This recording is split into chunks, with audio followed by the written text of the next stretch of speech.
Et on fait notre compile du morning. Vous avez des paranos dans votre entourage, tiens. Eh ben on va reparler avec notre compile de paranos. Ils sont paranos, ils ont fait la une de l'actu malgré eux. C'est la compile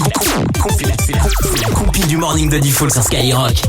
Et ouais, notre compile de parano dans l'actu, ils sont parano, ils ont fait la une de l'actu. Et sachez que l'album de Jul, Dans ma paranoïa, c'est sorti en 2014, a franchi la barre des 100 millions de streams. Oh là là. Ouais. 100 millions de streams pour Jul, qu'on salue d'ailleurs. Salut Jul. Yo man. Yo.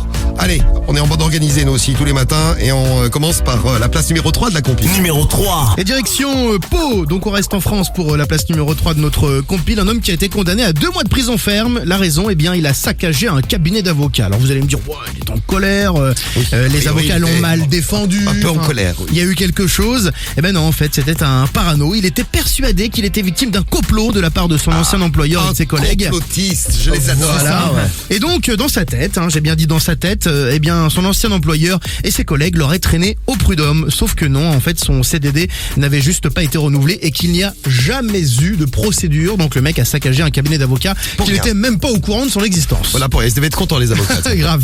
Enfin bon, ils sont équipés pour le Ah bah ils vont pouvoir justice, le poursuivre et tout ça, y a pas de problème. Bon, nous on va filer en Belgique. Je vous amène en Belgique à Charleroi. Numéro 2. Bonjour, bien le bonjour Charleroi.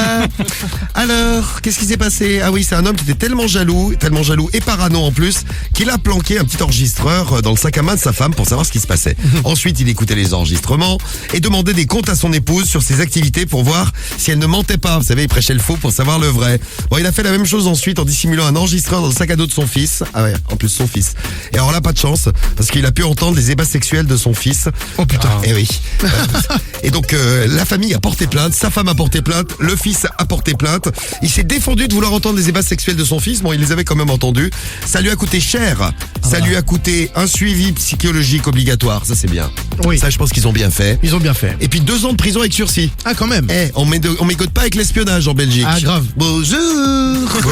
Bonjour. C'était à Charleroi que ça s'est passé. Numéro 1. Et on retourne en France. Allez, direction Montélimar pour la place numéro 1 de notre compile des paranos. Un homme qui a été interpellé, je vous le dis tout de suite, il risque 6 mois de prison et 30 000 euros d'amende. Ah, en quand fait, même. le gars était persuadé, mais vraiment persuadé, eh bien qu'il était espionné, n'est-ce pas, que les gens essayaient de savoir tout ce qu'il faisait dans sa vie et tout et tout.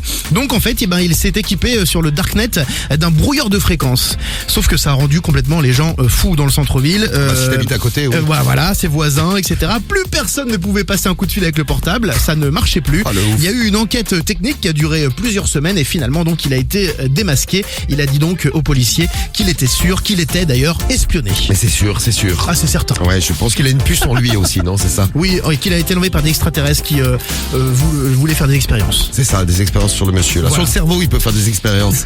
Bon, les voisins étaient à bout de nerfs, on les comprend.